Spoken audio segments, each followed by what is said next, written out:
ایک بزرگ کے بارے میں، وہ مگر روزہ رکھتے تھے، تو کسی نے کہا کہ آپ عجیب آدمی ہو، آپ ڈاکہ بھی مارتے ہو روزہ بھی رکھتے ہو، تو فرمایا اللہ تعالیٰ سے صلح کا کوئی راستہ تو بنا کر رکھوں۔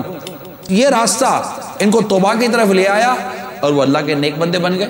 یہ راستہ احساس کا راستہ، میٹھے میٹھے اسلامی بھائیوں، بے پردگی کرتی نا جو اسلامی بہنیں، اس احساس کو مرنے مت دو کہ گناہ تو ہے، غلط تو ہے، غلط ہے، اس کو مان لو غلط ہے۔ گانا بولتے ہو آپ، فلمیں دیکھتے ہو، بے پردگی کرتے ہو، آپ بے پردگی کرواتے ہو، لوگوں کو گناہوں کی طرف بلاتے ہو، لوگوں کو گناہوں میں مبتلا کرتے ہو، دیکھو غلط تو ہے نا، پلیز ٹرائی ٹو انڈرسٹینڈ۔ غلط کو غلط کہنے کی طبیعت پیدا کرے، احساس پیدا کرے کہ ہاں میں غلط کر رہا ہوں، اللہ تعالیٰ سے معافی مانگنے کا راستہ کھلا رکھیں، احساس زندہ رکھیں۔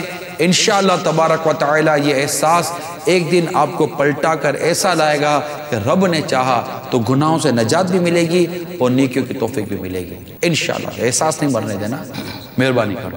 اب آپ بولو گے یہ احساس میرا باقی رہے اور میں واپس آؤں، اس کا کیا طریقہ کار؟ یہ دعوت اسلامی کا مدنی ماحول کا میں پتہ بتاؤں گا۔ یہ انشاءاللہ احساس بھی باقی رہے گا، بلکہ یہ احساس پہ بڑھے گا، اس میں اضافہ ہوگا۔ آج ایک گناہ سے آپ پیچھے ہٹیں، انشاءاللہ کل دوسرے گناہ سے پیچھے ہٹیں گے، تیسرے گناہ سے پیچھے ہٹیں گے، یہ کرتے کرتے کرتے کرتے گناہ سے پیچھے ہٹتے جائیں گے، نیک قریب ہوتے جائیں گے۔ یہ مشرق و مغرب، یہ دو الگ سمتیں ہیں۔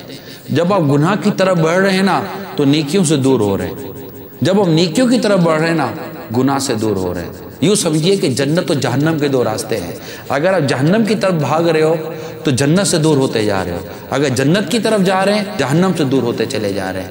اس فرق کو یاد رکھیے، انشاءاللہ تعالی دل کی سختی کے اسباب بھی ختم ہوں گے اور دل کی نرمی کی ایسی لذت پائیں گے، مدینہ مدینہ ہو جائے گا۔